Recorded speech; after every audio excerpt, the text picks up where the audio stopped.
everyone. Welcome to Somnium Space Metaverse. Welcome to the sunrise here in Somnium Space. So I can't, the sun is somewhere behind those buildings, but you can, uh, you know that it's sunrise because of the color. It's here. Over there. That's the sunrise. Behind the Pinku Gallery. It's pretty cool. So welcome here in our podcast. Welcome. Actually, this time we are not doing it in our regular gallery in the studio, Open Sky Studio. We are doing it in the Lakehouse. It is actually or yesterday I prepared it for NAC. You have some sound here. Oh, yeah, that's this one. I will stop it. Yeah. So I'm preparing it for the party tomorrow, so you all are welcome. But today we are going to talk with Andrea, aka Crown and Pellet. So hello, Andrea. How are you doing? Hi there, I'm good. How are you? Yeah, I'm perfect. I'm perfect. So I'm going to switch the stream for the music tomorrow to your profile, and we're going to browse it. And in the meantime, we have to we have to welcome all the people on Twitch, which are a lot. Odyssey of the Heart, Think Nima, Ranks, Deer, Iria, Vata, something like that. And wow, and so many others. 16 viewers right now.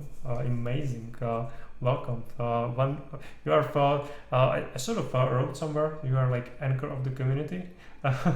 Especially of this one. Was a lot of shout outs in your direction. A lot of people are excited to hear about you.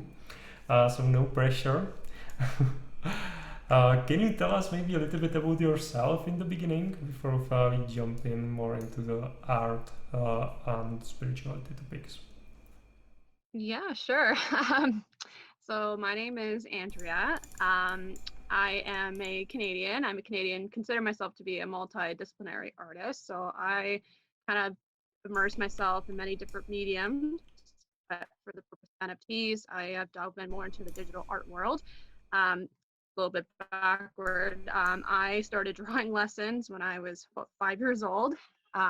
Always had an interest in expressing myself um, through that medium. And I loved it, but then I kind of went to some traditional painting for a while.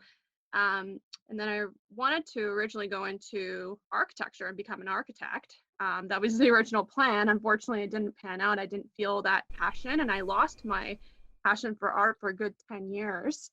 Mm. So a good 10-year hiatus of not, yeah, I know it's a long time.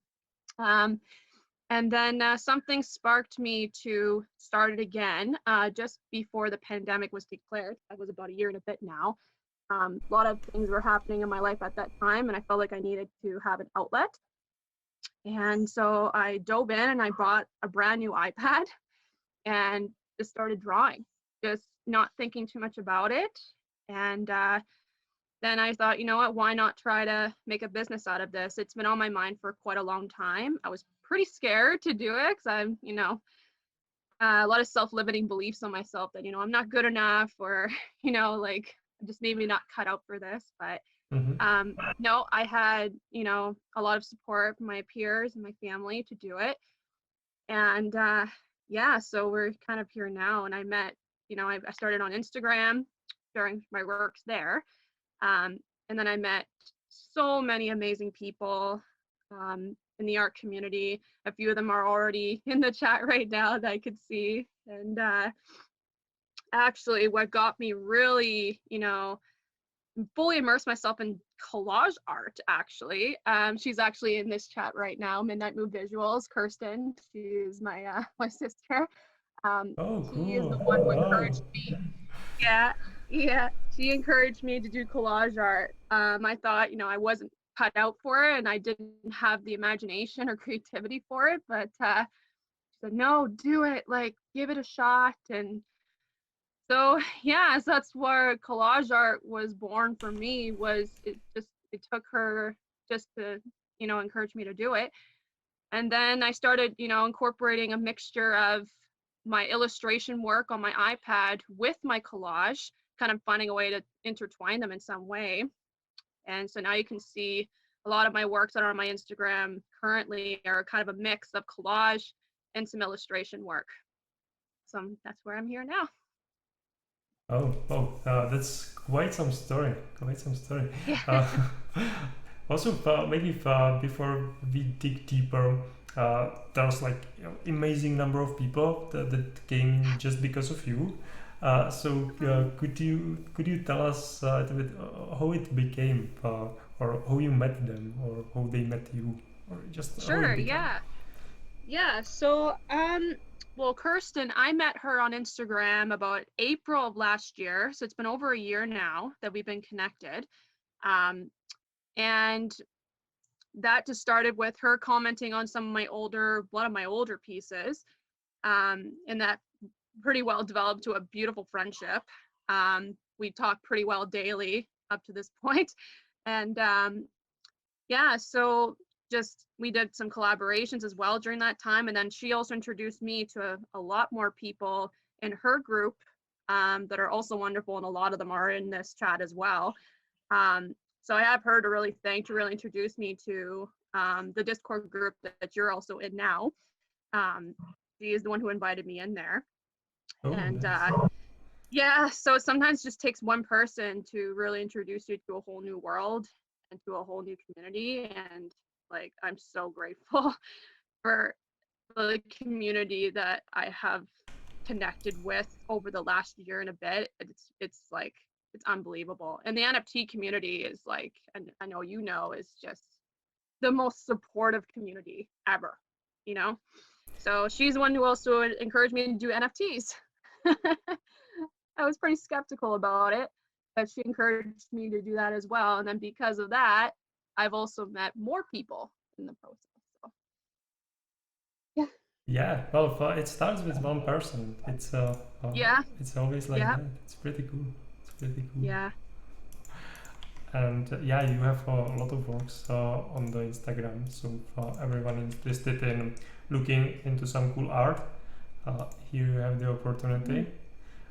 Follow Andrea and check those out. I'm going from the back forward. But then actually there's something specific about the art that you are creating, because uh, you are putting, or you just using the theme of spirituality, Yes. and going really deep into it, and it's like forefront of your art, or at least what I feel there.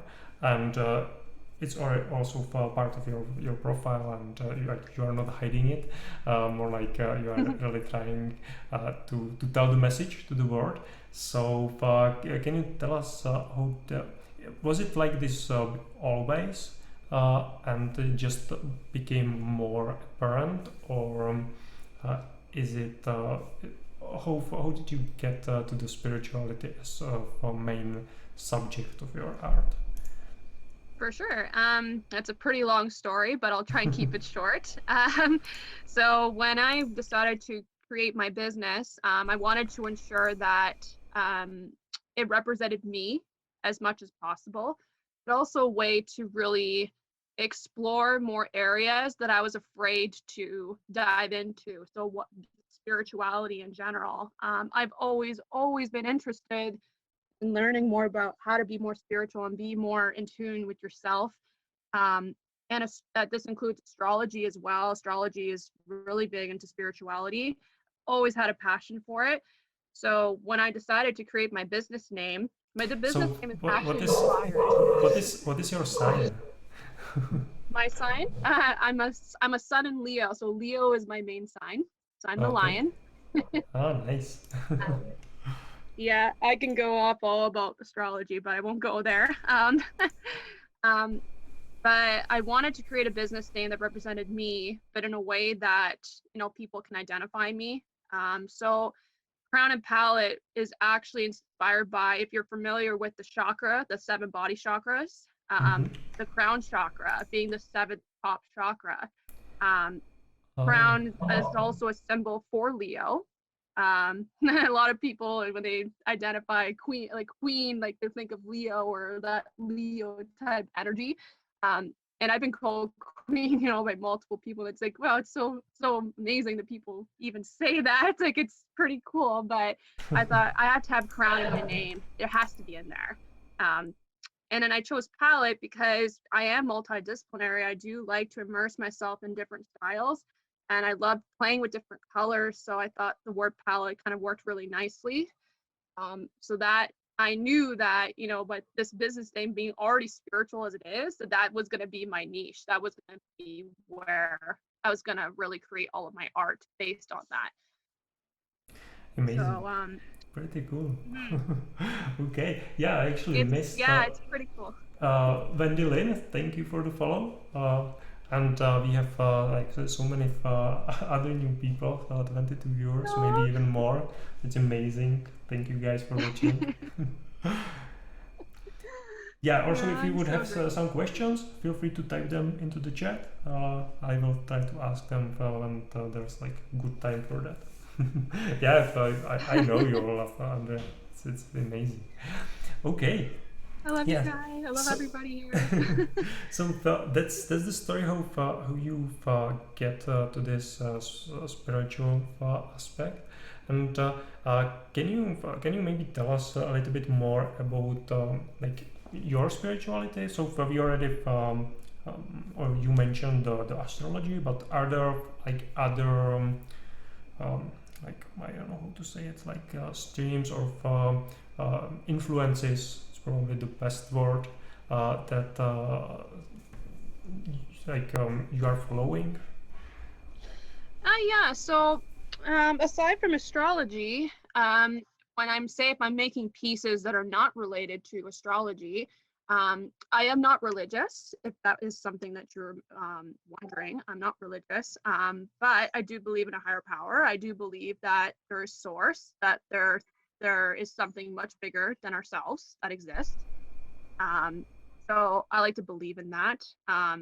So when it comes to creating my works, I try and channel my crown chakra energy, which is directly related to source, being connected to the divine. So a lot of the pieces that you see a lot of feminine type works because I'm very connected to the divine feminine. So depending on how I'm feeling in that moment, like so pretty well what you're seeing in all of my works is how I'm feeling in that moment. I'm very vulnerable when it comes to creating my work. Um, Sometimes it's darker, sometimes it's lighter and fluffier. And something that's really important, at least from a spirituality perspective, is to really embrace both the light and dark self. It's not easy for everyone to embrace their shadow, their darker parts of themselves. So a lot of my darker pieces may be a little bit uncomfortable for some, but I do it to help encourage others to open up that healing channel for themselves.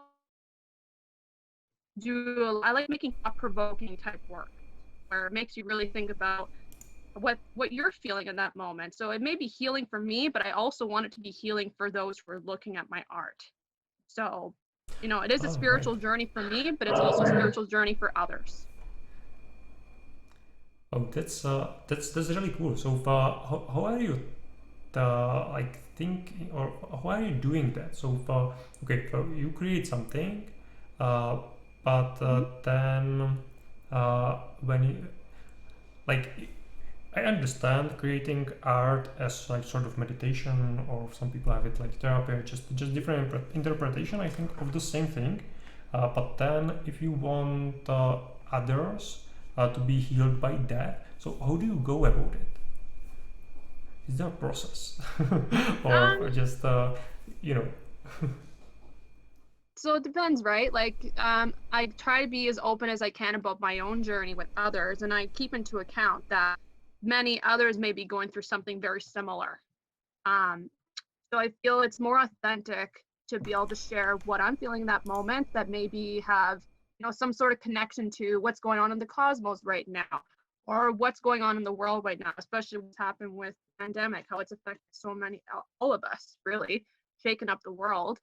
Um, so I mean, to really, I guess, to answer your question, is that I don't always think about it. I that's something that's actually more about what I've been doing recently, is more intuitive. Like, I don't plan it out like I used to. Mm-hmm. For those who are my astrology lovers in the chat right now, my Virgo energy, I'm very structured. I like to be organized, and sometimes that could be to a fault. So what I've done is to really try and let go and surrender. Thinking about, what others really want to see. Ultimately, for those who want to connect with my work, they will connect with it in some way that may have something to do with what they're going on in their lives, and they'll know that I'm not just making it just for somebody else. Like, I do it for myself and my own healing, but knowing deep down that it's going to help someone else. Like, there has to be at least one other person that will resonate and connect with that. So that one you actually pulled up right now was a very powerful one. That one was when I was going through some excruciating heartbreak a couple of years ago. And I wanted to channel that because, at the time, journaling, as much as, journaling is one way for a lot of people to really express how they may be feeling in that time. And I'm not good at journaling. That's something I've always known. And writing it doesn't always work for me. So I thought, you know what, maybe I'll make a piece that will really allow me to surrender and let go of all of those, that pain, that all the pain that I felt from that. And when I created that, I felt like I felt so much better. Felt like, so it's such a powerful experience for me. And now it was one of my first NFTs, and actually Kirsten bought that NFT a couple weeks back. So Oh, nice. it's just something Congratulations. powerful about, others being able to connect with your work that may be providing some sort of healing for their own journey. That's why I do it. I do it for myself, but mostly for others who may need just something like looking at a piece of art that can speak to them, that might help them with what they're going through. That's big drive of why I create the art that I make. Right, right. So if I would try to like rephrase it, so then you can correct me.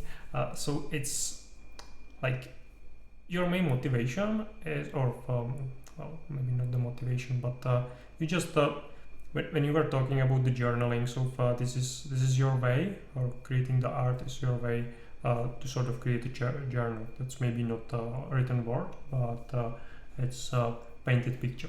So that's basically the same thing, just different method. And you are trying to be like as open as possible when creating the artwork, and that authentic transmission sort of your experience is the thing that actually helps other people, right? Absolutely. When you feel that, like when I look at other artists' work as well, not one just creating my own, there's so many pieces of art that I see daily that just really hit me. Like, it really, like, it strikes something very powerful in me. And that's the kind of the same thing that I'm trying to go for with my work. Yeah, so I'm driven mostly by helping the community, finding a way to encourage and create a space for healing for everyone, even for those who may not be spiritual yet or may not know how to be. Not saying they have to be spiritual, but I think there's a place for anybody, regardless if you're spiritual or not. I feel that I try and find, a way to connect with as many people as possible with my work. If I'm able to do that, I won the lottery right there, Yeah. Well, I think it's actually a lesson that's maybe like transcends what we are talking right now, because it's just like many people are thinking about I don't know, like changing the world, or want to do something good, but like your method is, I think, the right one, because you just like your your your motivation is to help the other people, but you are doing it by being authentic, and just sharing your experience and your story with hope that it will help other people. you are not like engineering something, you're just being authentic. Or I think many times when people want to do something good, and that they can like overthink it, and then maybe it can like backfire, or maybe not on them, but on those other people. uh, but uh, Absolutely. but the way that you are doing it, just sharing your story, connecting with other people, and trying to sort of like help them, but not in like some calculated way. That it's the way that's probably like most like safest for Mhm. everyone involved, and also like most fun, right? Because uh, or how do you have it? Do you when you are like interacting with a lot of people, and like just today when I was reading the communication on Discord of like so many people, and well, you are not doing just that of course, but still you find your time to respond to everyone. So that's very nice. But how it works like on your side, isn't it sometimes a little bit too much? Yeah. Um, yes, it is. I have to find, something that I need to learn better is balance. Um, it's hard because my biggest motivator and drive is to help others, right? Like I get to make I'm very privileged to be the person I am, to be able to create art, to be able to connect so many people. And because I know that is such an honor, such a privilege, I just, I'll tell you a little bit of a backstory as to why I put so much emphasis in my energy and time into helping the community. When I was young, I didn't really have a lot of friends. I don't want to pity party here. I'm just saying that, I went through some tough childhood of not having too many friends. And because of that, um, over time, I finally was able to get out of my shell and be able to make more connections and be a part of team environments, being in different communities. And it really just, it makes me so happy to be able to be around people and connect with so many people. So when I came into the NFT world, um, it was mind blowing to know just how many, like, we all just want to support one another. I've never experienced that before. That's what motivates me. As much as I would love making sales, like who doesn't like making a sale here and there, but my biggest motivator is the community because I didn't have that kind of community when I was young. So I put so much time and effort as much as I possibly can. Maybe a little bit more than I probably should. Just, my energy gets to be drained pretty fast doing that, but it's worth it to me. Knowing that maybe my tweet may have gotten someone a sale, or it touched someone to know that I put some time into putting a comment and just changed around their entire day. Like I try and do that as often as I can because I know that helps me. It turns around my day when someone does that for me. So yeah, it can be exhausting, a little overwhelming, but I'm trying to implement some strategies in my day to, okay, set aside this much time in a day to social media, and then, but it's easier said than done, right? I'm always Yeah. wanting to check Twitter and Instagram, Discord, see what's going on. Yeah, I love the community so much. It's Yeah. my main drive. Cool, cool.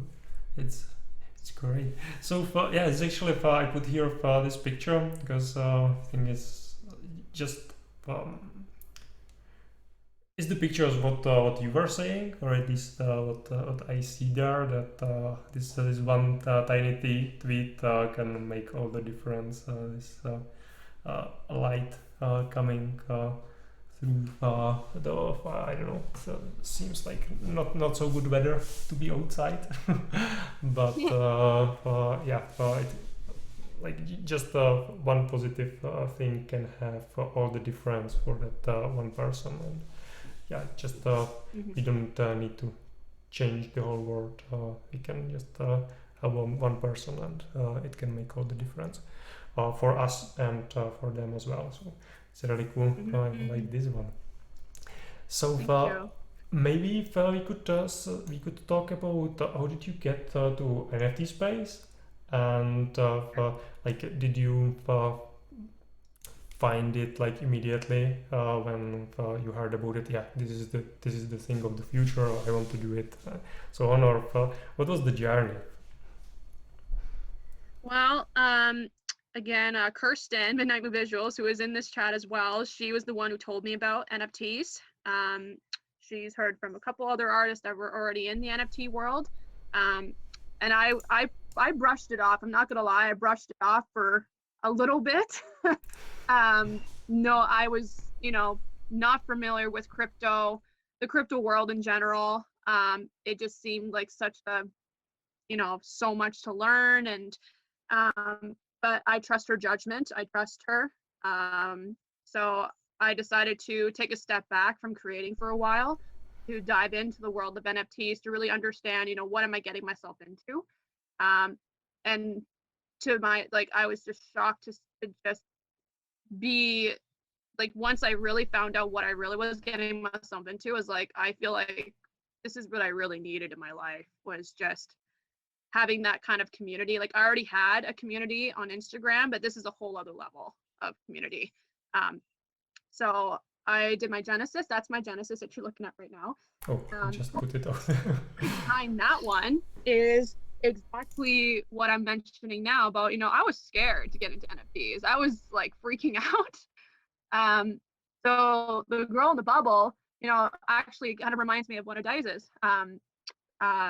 Yeah. Photography, the one with the girl in the bubble, kind of a similar somewhat concept where, the outside world is a little bit scary, but it's also beautiful too. And it's an opportunity to just dive in and just, you know, just dive into that whole new world. And she brought, she has a daisy in her hand in the bubble, because it's kind of like she already went out of that bubble already, to kind of like, oh, I think I want to try this, but I don't really know. Like, it's just, that's exactly how I was feeling when I Oh, that's started so NFTs. cool detail. That's so cool detail. I haven't noticed. Oh, that's wonderful. Yeah, she's holding a daisy, so she's already been outside, but then she kind of goes back into that little bubble, thinking, "Oh, it's safe here. I'm gonna stay here." And but that's, in essence, that's how I was feeling when I started my NFT journey. So I felt like that was the most appropriate way to create my Genesis at the time. That's wonderful. Oh, that's a wonderful detail. I love it. Yeah, this one sold to an anonymous collector. I have no idea who it is. Unfortunately, I tried to find this person through socials, but no, it ended up being sold on OpenSea. I did originally have it on Foundation, but I decided to unlist it off Foundation and put it on OpenSea. And within 3 days of being on OpenSea, that's when it sold. I was quite happy. A good move. Yeah, it was really fast after that. Yeah. And a lot of my other pieces are on that were minted on OpenSea. Not all of them are here on Foundation. I sold, oh goodness, three or four on OpenSea after that, and then I decided to mint more on Foundation after that. And actually, Odyssey of the Harp here, Andrea, who's already in the chat, he bought this NFT from me, so I'm very honored, very, very thankful.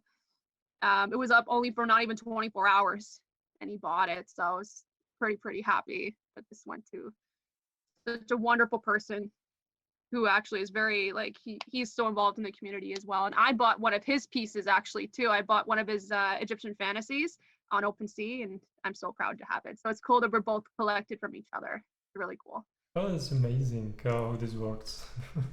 uh, I think It was his. It was cool because, like, I bought my first NFT from his collection. He bought mine as his first, so it was a really cool experience that we Yeah, I feel like this like could never happen in the traditional art space.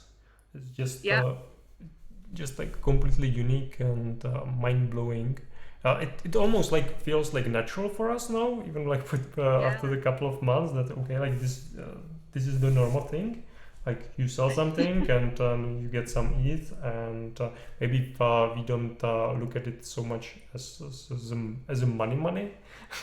You need to like convert it to buy bread. So so it's a little bit easier to to buy something else, but still it's a very nice dynamic. Yeah, the urge to buy more NFTs is really real for me. I've used up 100% of my sales to back to the community and buying NFTs. Like, I'm not gonna lie, I have not used a penny of it for myself. I'm in a position where, I have debt like a lot of people, but I'm in a very, very fortunate situation where, I'm in the position where I feel like I can. So I feel like, I say now that, oh, maybe in the next sale I might try and, use it to pay off some of my debt, but I just don't see that happening because there's way too many beautiful NFTs that I want in my collection. So I'm going to be a continuous collector. It's just, I love collecting NFTs. I love that, that one sale can make a difference in that artist's life. And I'm going to be eventually getting one of those, like, digital frames you can have in your home where you can like play like a little loop of like all of your art pieces. Like, I'm definitely getting one of those. I can show off all of the NFTs in my collection. Cool. Cool. Yeah, I Lots. thought I just waiting for the next step when we stop living in our living rooms and start living in places like this. So I'm already ready for that one, but yeah, we will have to wait a little bit before some augmented reality and these sort of things.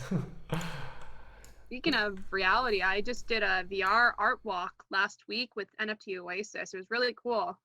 First time being in a virtual reality space. So there's so many things that I'm experiencing with the NFT world that I never thought would ever happen to me.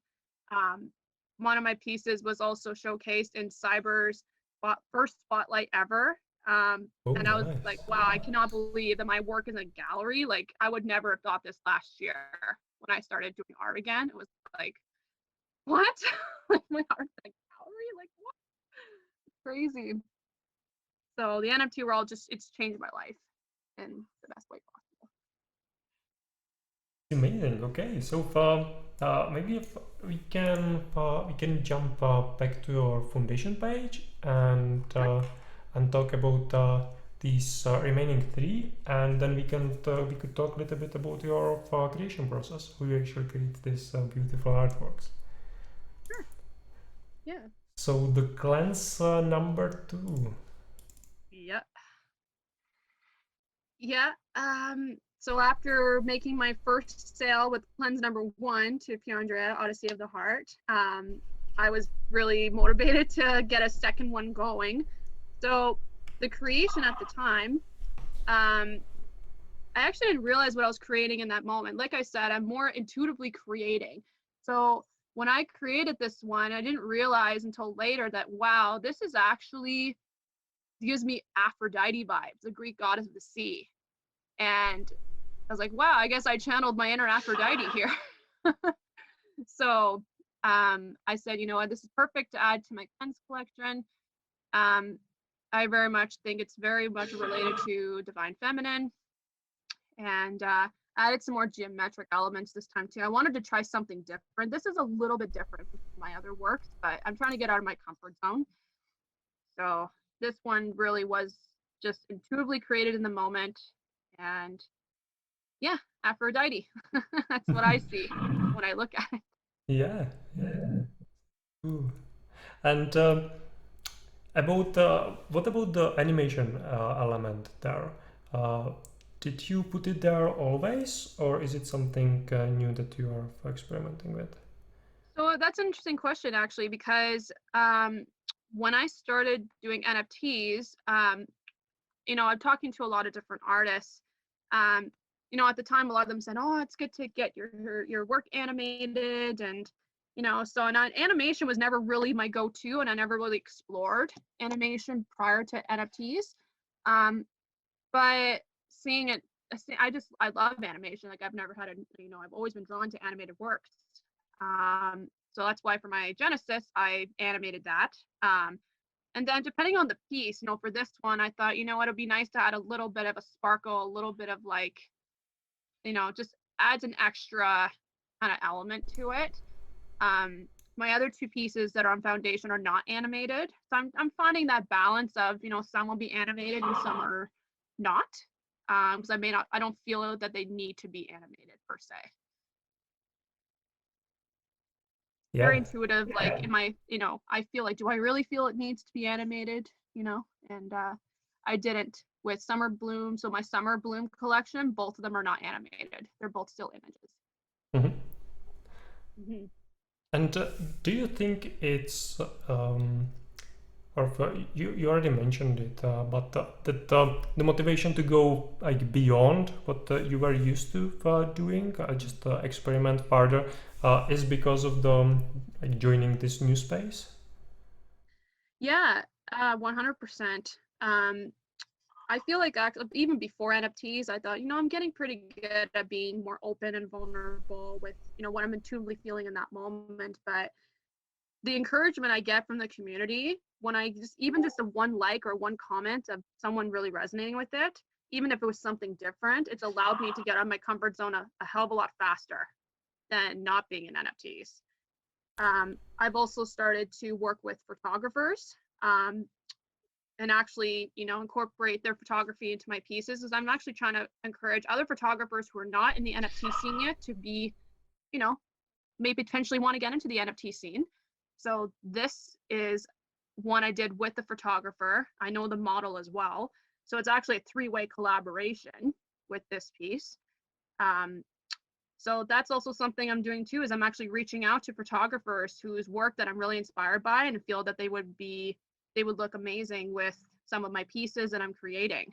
So that's another thing I had to, get out of my comfort zone, is Oh, reaching out and networking with more people. that's so cool. But yeah, I'm actually planning to do some sort of NFT photography podcast with Vieri and involve other people as well, hopefully Daisa and others. So I think Mm-hmm. it could be really cool, and you're already doing the outreach in that area, so that's amazing. Mm-hmm. The same photographer actually is for the other Summer Bloom #2. It's the same photographer, but a different model. Um, I work with him a lot now. Um, and the way I do it with him when it comes to whenever the sale happens is that it's split equally both ways. Just because without his photography, like my piece would be a completely different feel to it. Um, this piece I posted a couple days ago on Twitter for Cancer season. As again another astrology inspired piece, and I was quite surprised at the reaction that I got on Twitter. It was more than I thought, so I thought, why not mint it? So that's what I did. I try to incorporate some more sacred geometry into some of my works. It's very big in the spiritual niche, incorporating symbols, sacred geometry symbols. It's I'm very drawn to it, but it didn't always understand sacred geometry, so it's allowed me to explore um, other other things in the spiritual world that I never really navigated before.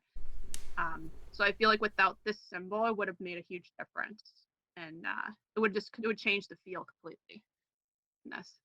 Oh, that's really interesting. I was actually doing one exhibition on sacred geometry. It wasn't just that, but actually it was big theme there, prismatic textiles. I don't know if you had chance to see it or see the artist. It was quite cool. I'm actually also interested in the topic. At what symbol is here? Because I actually don't recognize it. It's not one of the ones I Yeah. know. So it's actually a rendition of one of the what they call it, the Platonic solids, which was Ah, developed by right. Yeah. Plato.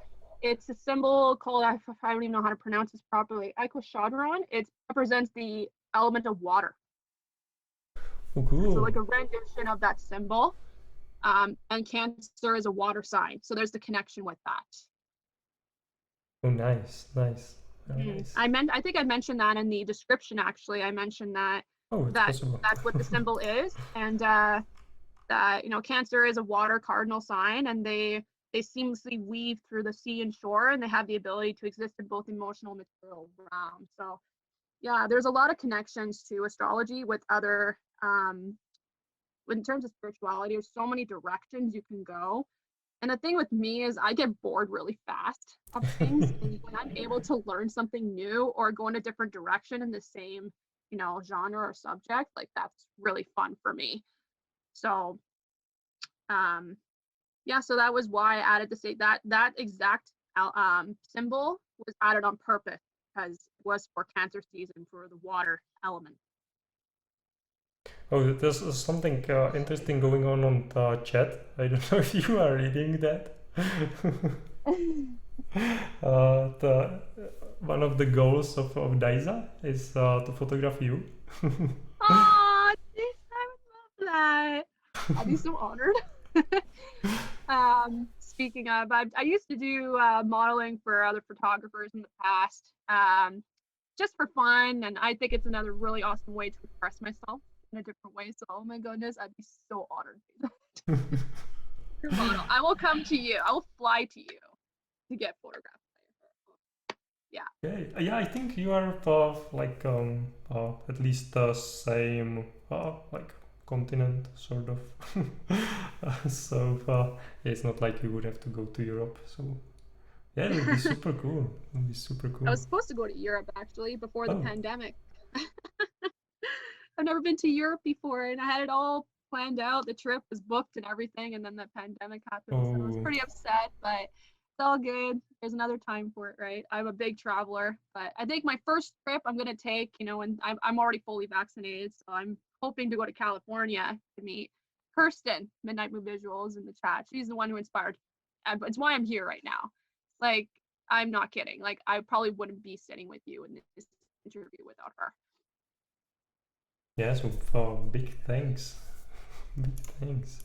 It's yeah, it's so funny the like these small interactions that at the end can have just a huge impact because maybe if, or I think maybe some people listening to this now or later could be moved or inspired by something you will say and change their career, or maybe you will buy some of their art that you wouldn't buy otherwise. So it's pretty cool. Yeah, Pretty cool how this works. absolutely. Yeah, I bought a few pieces so far on the Ethereum blockchain, so on Foundation or OpenSea, and I've collected quite a few on Hikanik already. Every day I'm like, oh, I'm gonna add a couple more to my collection. I'll never stop collecting. They all inspire me. I just love seeing so many different styles and mediums, and I don't just stick to one kind of medium either. Like I'm kind of all over the map. Um, with if it resonates with me, I will get it.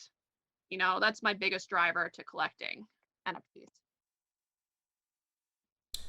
Yeah, that's yeah, and also yeah, you will have a lot of places to visit. I With such do. wonderful community, you will have like in every country there will be someone that will invite you No, to stay really. in their place. So, that's Oh, amazing. 100%. I'm gonna be doing hopping different places just to meet everyone. Like I would love that. Definitely coming to Italy, going to Europe. I like to go to Brazil. Like, oh, too many places. So little time. Amazing, Oh yes. amazing. So Yeah, those are you my are for creations on sure Hikanik. welcome to come to Czech Republic. Live close to Yay! Prague, so I wonderful would love city. that. Okay, so now let's move on to your creative process. How you create these beautiful artworks? Sure. How you do it? All right. Well, all of my works on Hikanik are my illustration work. They're all done on Procreate on my iPad. Procreate's only created just for iPad. So that's the biggest reason I bought the iPad is because I wanted to start drawing again. It was a pretty big investment, 2 grand of down the drain, but I knew it was worth it. It was worth the investment. So actually, that piece you're looking at right now is one of my older pieces. I did that last year, right around the time I did start drawing again. So one of my very first illustration slash collage combined piece. This was inspired by the full moon in Sagittarius. So it was a strawberry moon. So that's why you see the strawberries beside her. And the moon is pink, representing the strawberry moon. Actually, we have a strawberry moon tonight, actually, in Capricorn. Ironic. Oh, Um, nice. Yeah. So, but I did this for the strawberry moon. Because there is a lot of small businesses and a lot of people in the spiritual community on Instagram look to find pieces like this for full moons every month to do promotional work. So it's a great way for my work to be just shared and distributed across multiple platforms. And I thought, you know what? I'm gonna mint this on Picnic, and it sold out very fast. Fun. Very, very happy that people loved it. It's all done on Procreate with Apple Pencil. So pretty cool stuff. Like Procreate kind of reminds me a little bit of Photoshop, but it's less complicated. There's not as much layers to it, less functionality, of course, but it is so fun to just play around with that app. And I'm learning more and more every day about different functions. But all of my illustration work, like line works you see, are all on my iPad. Nice. So that's the one part. Uh, but then when we will be talking back in foundations, these more Mhm. intricate artworks. There's a photography. So do you actually have some of your own photographs there? Maybe not on this No, one, but no. So for cleanse number, so pretty much all of them have images that were licensed free that are from Unsplash or Pixels. Um, and then for the Summer Bloom collection, the photography of the models are from the one photographer. His name is David Hobbs. He's lovely. He basically has given me his entire portfolio to use for whatever I want it for, which is really awesome. But cleanse number 2 is all license free images that I found, and so I'm no photographer, that's for sure. Um, but these were all done in Photoshop, all of them. oh, it's actually pretty cool because it gives maybe people that just like would love to create something like this, but just don't have the skills or maybe the equipment or the money to buy the equipment Mhm. for creating photographs like that. Or it's actually take a lot of skill, also for the maybe space or just know what to do. Like Mhm. feel that they don't know the right people that they could photograph those. Just whole a lot of experience and skill in making photographs like that. So then you can actually find them online. You Mhm. can buy them or they are royalty free, and you can create your own art from that. So that's amazing. Yeah, the there's the redhead model in the Summer Bloom. Her name is Lilith. She's wonderful. I've used her images on many of my other works, and she's always been very supportive of allowing me to use her images. And then that introduced me to the photographer, who now has given me complete creative freedom to use his images. And I'm really big on, lately with, as much as I love using license-free imaging, um, I love working with others. I love collaborations. I think that's also something that the NFT space has really, um, collaborations are big. Like I see it everywhere now, and it makes me really happy to see that. Um, I'm in the middle of a collaboration. I'm a few collaborations in the works right now. Um, but, in terms of making my collage works, um, I like to continue working with photographers. Because in a way, it's like I like the fact that I'm able to support the photographer that way, where their work is being distributed, but also potentially make some profit out of their work too. Um, so I like knowing that I can support others in that way too. So I prefer that moving forward if I can. Oh, that's a collaboration I did with Midnight Move Visuals last year in September. We're actually in the middle of making a new collaboration in July. So that's exciting. We're going to turn it into an NFT as well. So this was a mixture of collage and illustration. So all the line work you see in there was done by me on Procreate, and all the collage elements were done by Kirsten in Photoshop. Cool. So, what would be maybe advice for some photographer that knows like nothing about NFT, like don't feel that want to like deal with that very much, but would like you or someone else uh, just use their art and create like beautiful artwork like this, because like I think maybe not, but like if I would photograph something cool, then I would much rather collaborate with someone that take it to like another level and make something beautiful out of it, than just place it, I don't know, on some royalty-free site and hoping that someone will pay a couple of bucks for it and use it for like whatever, and I have zero control over that. So this seems like much more appealing because you might also have like direct contact with this other artist. So do you have some tips or how to do that, because you are like on the other side of that sort of deal? Yeah, so like way I approach it is maybe a little bit different from others, but I mean the two summer blooms, those were never in the cards at the time to become an NFT. Like I don't think that far ahead when it comes to making art. Um, so the way that, the way I approached the situation was, I take care of, the minting process, paying for the gas fee to get it up on the blockchain. Um, and when the sale is done, you know, I equally distribute, depending on how many people are involved, that I would send them to their crypto wallet. So what I do is I introduce the topic of NFTs, because I generally, a lot of the photographers that I have talked to have no idea what NFTs are. So I reroute them to, I actually have a resource on my Instagram that talks about what is an NFT, because a lot of my audience was not aware of what an NFT is. So I reroute them to my resource, and then I also provide them with some information about, what I need from them and what I will be contributing to this project. And when they see that there's some value in there, I haven't really had anyone say no to me. Like, this photographer was all for it, knowing that like I'm basically doing all the hard work, right? Like I'm doing everything, but I'm also giving him credit, right? Like in the description on Foundation, I mentioned his name in both of them, because I'm not the photographer here. I am not nowhere means a photographer. So I felt that, that's the best I can do to ensure that people are aware of him and his work, and that maybe others may want to collaborate with him as well. Like he's getting a pretty good deal out of it too, right? Like we both are getting some benefit out of it.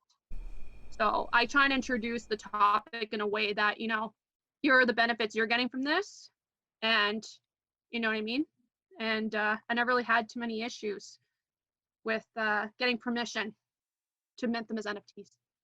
Yeah, you're more than like you're meeting them more than halfway there, because Pretty you're much. doing all the heavy lifting. You're actually even like paying for everything. So you are taking all the financial risk, and then even not it's not like 50-50 actually at the end, because you have to reduce your expensive. But I think it's pretty cool way how to go about it, especially maybe for people that are new and would like to go or just do some collaborations like this. So creating like the explanation how to do these sort of things, just like doing the work there, and then offering to like full service sort of thing, and then doing the collaboration and maybe and did you start where did you start with like selecting the person for collaboration like this? When it comes to collaborations, typically it's with somebody I may already know, whose style would definitely mesh with mine. So there's plenty of artists from like, I would love to do a collaboration with, but I'm not sure how we can kind of mesh our different styles and whatnot. But I mean, it doesn't mean that I'm not open-minded to finding a way to do that. But for example, actually that one you were just doing, showing, was a collaboration I did with another illustrator who does this kind of soul portrayal work. That was actually a self-portrait of her, and that I did that for her. And this one too, actually, the same photographer, David Hobbs. He's not this one, the other one. He took a photo. He's the photographer of this model, and I wanted to try something different with adding some illustration concepts to it. But when it comes to selecting for collaborations, it really depends on the connection I have with the person. I've been asked to collaborate enough already through DM on Instagram, and what I typically do is I don't dive in right away into the whole collaboration side of things. I like to get to know them. I like to understand, what their process is, their style, how they like to work. Those are all really important things for me when it comes to collaborating. Because I've done three-way collaborations before, and definitely could be clear the more people you add to the mix. But with Person, for example, we've collaborated twice already, and we have very similar styles, and we're in the same niche, so it's really easy for us to collaborate for those reasons alone. But she's also like me. We're very structured. We like to plan things out right. We like the process of how we do collaborations is very much the same. So it's very, very easy to work with someone like that. Yeah, so to sum it up, you're actually doing on this collaboration front. First, of course, it helps you that you are actively searching for connections and engaging in the community, because then obviously you have the contacts. If you wouldn't do that, then you don't know anyone, and you can't reach to anyone, and it would be all sort of like cold contacts, which is much harder, and you don't know what to expect. And then second, again, you are quite patient with this process, right? You're just taking your time and making sure that that it all works really well. Which is it? What is the reason there? Is it just your natural way, or are you doing it specifically, like for some reason? Well, just mindfully. My motto really is that everything comes in divine timing. The word divine, like it just things will happen when they're supposed to. I always believe in that, so if it doesn't happen when I want it to, that means it's not supposed to be. It's like letting go and surrendering to the universe that, it's not its time yet. It may need another week or something along those lines. The other thing that comes to mind is that, I used to tutor students in high school and elementary school. So I have a lot of patience when it comes to working with people. And then for me, probably a lot of other people. I also, in my full-time job, I do a lot of training, a lot of teaching. So that also requires a level of patience as well. So I think that really has helped me a lot when it comes to working with others and collaborating with others. Yeah, that really works all together amazingly, and it all comes down to the spirituality team that we started, and it's in everything that you do. So it's amazing. Thank you. Okay, so it's really cool. Is there something that we missed, or maybe someone in the Twitch chat have some questions, or maybe you would like to mention something that I haven't asked you yet? I was looking through the chat and I don't think I saw any questions. Yeah, me neither. Yeah, they were just planning a party with you, and also. Wish I could just have a party with everybody after. Yeah. This is they drive me. They really do. Some of the things, like there's been many opportunities that have come up from being in the NFT scene that I never thought was possible. Like collaborations is one of them. I anticipate I will be doing more over time. I've already been asked by several. And it's just a matter of time, unfortunately. We don't always have 24 hours in a day is not enough. I swear. It's poor design. That, and besides, I work a full-time job. A lot of people don't know that, but I work a full-time job away from my art. and combine that with engaging, creating, having a balanced life. Like, it's not always easy, but I do it because I love it. And the other thing that I've recently have taken on is I am officially a moderator and a community leader for Chester. Oh, So nice. I'm there. Yes, amazing group of individuals. They really truly just want to support the community with a lot of their programs, and I'm helping them with that now. I officially became a moderator a couple weeks ago, and it's a really huge privilege to be able to support and give back to the community in a different way from what I'm already doing now. And so you can anticipate there's going to be some big developments with them for the next little while. And it's another way for me to give back, because that's the biggest reason I'm here in the NFT world, is to give back to the community in some way, because I wouldn't be where I am without the community. So yeah, that's it's the biggest driver at the end of the day for me. If I don't make a sale, that doesn't discourage me. It's one of the things I had to learn pretty fast when it came to NFTs, is that not making a sale, it doesn't define your talent or your value. And so making sure and reminding myself why I'm in the NFT world on a daily basis, which is the community, is what keeps me going.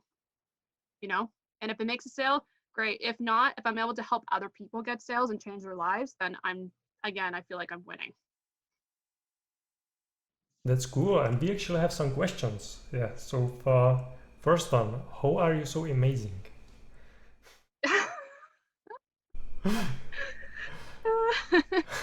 I'm honestly just, I know for some people, when I provide so much support to the community, for some it's like, how can you do that? Or how are you, like, I do it because, again, like, that is my main motivation.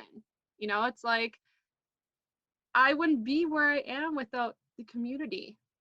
Like, it would be totally different to not be able to have that kind of support in return. It's like, it's one thing motivating you got to motivate yourself, of course, like, but at the having that kind of support is just, it's, I can't even explain how grateful I am for the people I get to talk to every day. Like, I talk to some of these people daily. Like, I'm not kidding. Like, I talk to them on a daily basis, whether it's in Discord, Telegram, Twitter. And just recently I gained almost 3,000 on Twitter, which is mind blowing. Like, what? Like, I cannot believe that many people want to connect with me. And that's a huge privilege to be able to connect with that many in a day.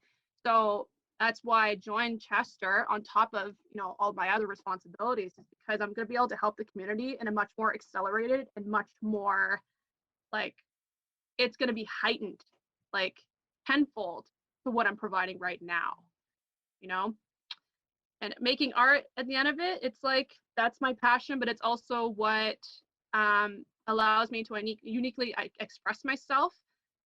And again, like, getting sales is great, but I'm in a position where I do have a full-time job that does support me in the meantime, that I'm able to keep this as my passion, because I do have fear at times that I'm not sure if if I do too much of it, that I might lose my way a little bit too. I know for some people, they may understand what I mean by that. When you get too involved and just you do too much of it, it might throw you off and you might be turned off by it. And that's happened to me once already with the 10-year hiatus that happened to me. I don't want it to happen again. So I need to find that proper balance. And so that's what I'm trying to achieve right now, is how I can help myself, but also help the community where I don't burn myself out. Because I think that's another big topic, is mental health. And so with that said, I'll probably be taking the weekend off social media. Good go. Because Good go. we all Just need to recharge. recharge. Yeah, absolutely, absolutely. That actually answers the another question by yes. How are you so active on all the platforms? So we already talked a lot about that. Then Nima has a question. Where would you like to be in 1 year time in the NFT community? That's a really good question. I'll be honest, the way that I just had a phone call with Michael, who is our head of the Chester community. We just talked earlier today, and there are some big things happening with Chester, and we're already growing. It's only been 2 months, and it's grown so much. I can't imagine what it's going to be in December or in a year from now, where we're going to be, where we're able to support so many people in the NFT community. I really hope that Chester grows to a point where, there may be a potential where I be spending more time working on more programs and initiatives that's going to help even more and more and more people's lives. And I hope to, grow as an artist in a way where I'm able to collaborate with more people. I hope to, I think the number one thing is I hope to be able to touch and connect with as many people as possible by that 1 year point, that I feel like, like that's going to be like, it may be a change of career, it might be a change in direction, who knows, right? But I feel that change already, and it's only been a couple months. So I think hopefully in a year, it would be really, really great if I could be our full-time artist. Like, that's the dream for me. But, for now, it's just keep working towards that dream. And maybe in a year from now, I may be in a position to do that. Who knows? Yeah, well, to that, actually, people watching can help you with that, because there are some NFTs open for sales, so you could see some wonderful pieces on Foundation, but on other platforms as well. So I'll take them before the other people do, because there's rising quite rapidly, and you can see that a lot of people are interested in her and her art. So I think it's just a matter of the time. I think there's another question there, but I don't know if we have time for another question. Yeah, we have. If you have time, I have time. Yeah, of course. Yeah. So then next one, Midnight Moon Visuals. Yes. Andrea, can you talk a little bit about your alcohol ink and potential NFTs with that? Okay, I never touched on this. So I actually am an abstract painter as well. It's a fluid medium called alcohol ink. It's a beautiful medium. I did that as well on top of my digital work starting last summer. And I decided to create 2 separate accounts. So I have a completely separate account just for my alcohol ink work. And I've been navigating and trying to find a way where how can I incorporate some of that work as into NFTs. That's been a challenge for me because they are completely different mediums. So one of the solutions I've been told by a few artists was that, use multiple platforms as a means to, share your other mediums or other styles of work. So that's something I've thought about. But, given that, how much energy and time I put into everything I'm doing now, it's kind of taken me away from that medium because I can't do it all. I want to be able to do it all, but I can't. So I hope to, within the next month or two, introduce some new styles of art into my NFTs. I consider myself, again, as multidisciplinary, so I want to be able to keep, using that term as authentically as I possibly can, because I don't just do collage or illustration work. I do physical painting as well. That I feel like I'm not really giving myself the opportunity to fully express myself with NFTs for that reason. So I hope in time I'll be able to do that. Nice.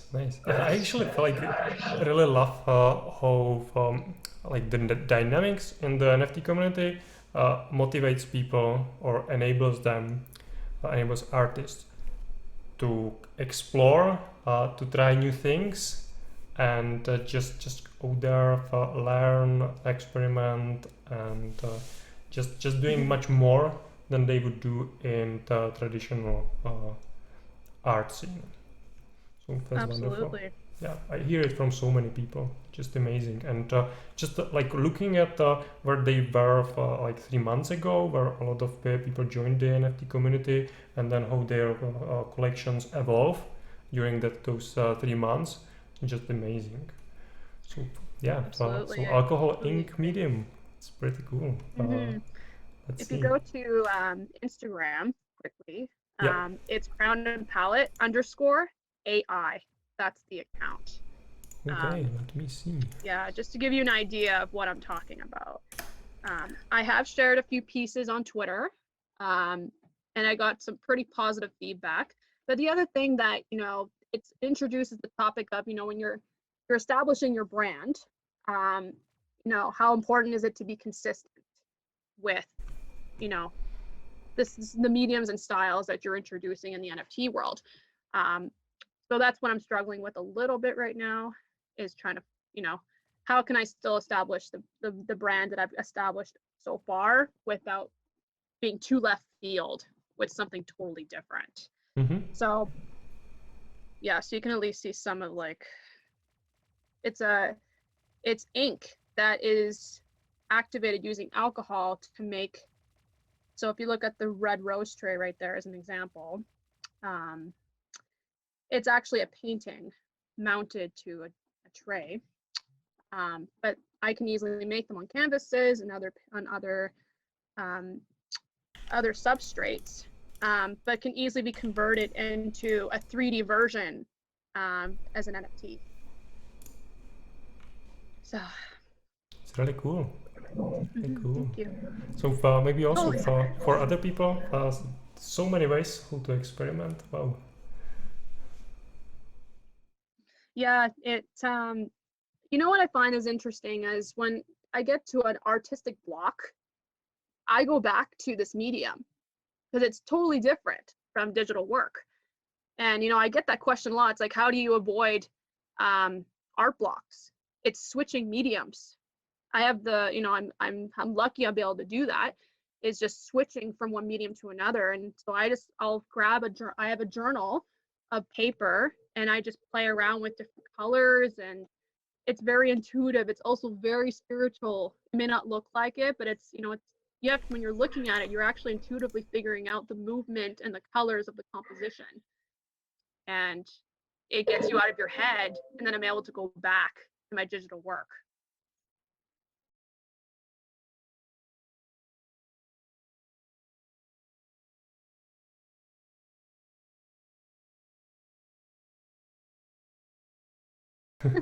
Putting it out. So, sorry guys if Yes. if I killed your ears by that. It was quite loud. I didn't hear it, but I'm sorry. Yeah, maybe it Yeah. was just me. Yeah, Yeah, it's interesting. I've made the observation that, when it comes to digital work, I'm really good at more darker pieces, but for some reason with my other medium, I'm more soft and delicate. And it's very interesting. My styles and the vibe that I give is very different from style to style. yeah. So and then we have actually one question I wanted to ask as well, but then I forgot it. So some people are actually interested in doing collaboration with you. So well, if someone would like to do collaboration with you, how should they go about it? Sorry, can you repeat that again? Sorry? Like yeah, someone wants to do collaboration with you. Let's say Yeah. yeah, someone here, so it might be easier to reach to you and talk to you. But maybe if, then later someone seeing the video or just in general would like to work with you. So what should they do?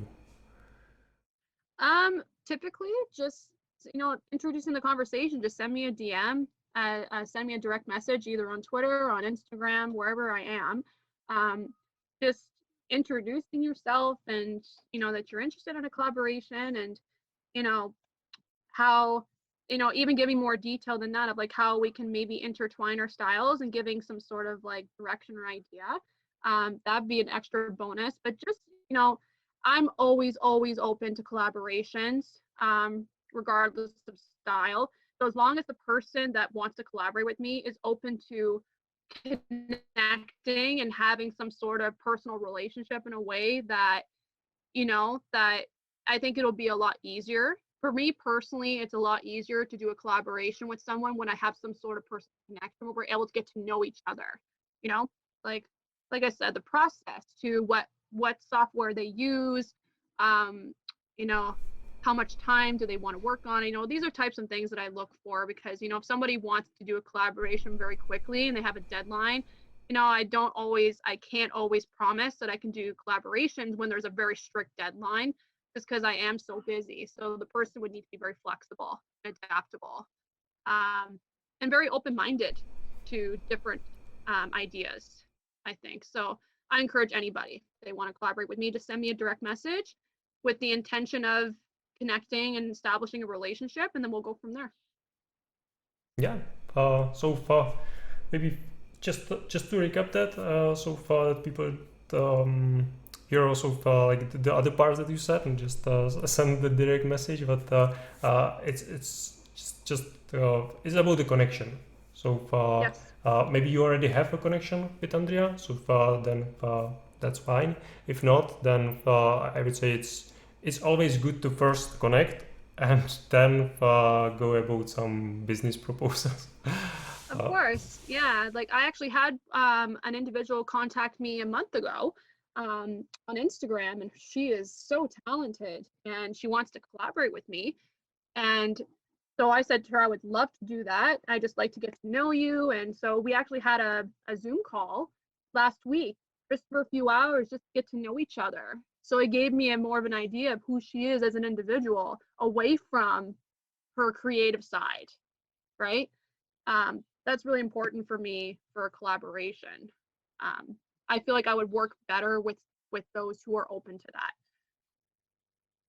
Awesome, awesome. And then I would say it's also good that when you will be in the process of knowing each other, just like do the work and think ahead of yes, some ideas. So it's not just I would like to do something with you and yeah, you tell me, but you're sort of doing the work there as similar as Andrea is doing when she's reaching out.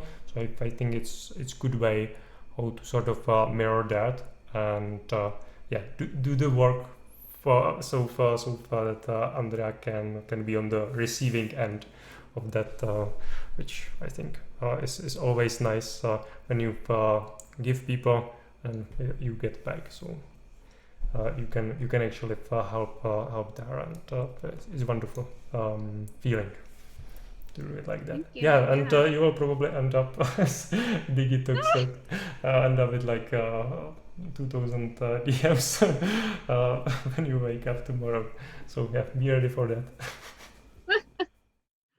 I'm gonna be taking some time off in July too. It's like there's so little time I find, I have 2 or 3 others that are, we're thinking about it. We haven't established it yet, but like I said, everything is in divine timing. If it works for both myself and the other person, then great. If not, well then it's just not our time yet. We will find it will come to us, I just that's just how I roll with, collaborating with others or even just my work in general. It's like if it comes, it comes. If it doesn't, it doesn't. Try not to think too hard about it, Yeah, yeah. Perfect. Yeah, so sorry guys. Yeah, I know it was loud. Sorry about that. I'm like trying to really tune the sound, so my audio is about the same as Andrea, and then I drop a bomb like that to use. Sorry. Everyone's learning here. It's typical artific. Yeah. Okay, good. So I think we are done with the question.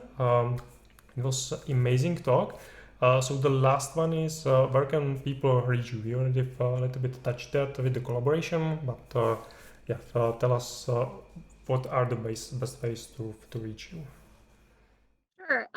Thankfully, my business name, Crown and Palette, is not used pretty well everywhere, so I'm quite lucky. So Twitter, Instagram, Facebook. Twitter and Instagram are, and well, Discord too, I should say. But Twitter and Instagram, I'm on the most, and my handle is at Crown and Palette. It's the same throughout everywhere. So if you find me on one, you'll find me on all the other ones. So my Twitter bio. I have the links to everything in there, my Twitter, all of my NFT platforms, you name it, it's all in there. Yeah, cool. So with that, yeah, thank you Art by Yas for following. Everyone that's not yet following and like the show, please follow me so you get notifications when I will be doing some shows online. Actually, this week is quite crazy. I think I'm doing like 8 stuff. Tomorrow we're doing one podcast and one party, and on weekend we are doing one exhibition and one show as well. So that's amazing. So if you want to be oh, thank you for the follow, so many people. Alex Gusos, Strictly Spoken, FI Paper Meditation. If you like it, it's amazing. Also you can find me on Twitter, ArtifactCZ, and there's the YouTube account to watch some older shows and all the good stuff like that. So also for Remis, thank you for the follow. So it's amazing. Yeah. Thank you so much. And yeah, with that, I will say goodbye to you and to Andrea, and we will see each other on the Discord and on Twitter. And see you next time. Goodbye. Thank you so much for having me, and thank you so much everyone for tuning in. You have no idea how much this means to me. I love all of you so much. Thank you. Yeah, you were a wonderful audience. Wonderful audience. Thank Thank you you. so much. Bye. Bye-bye.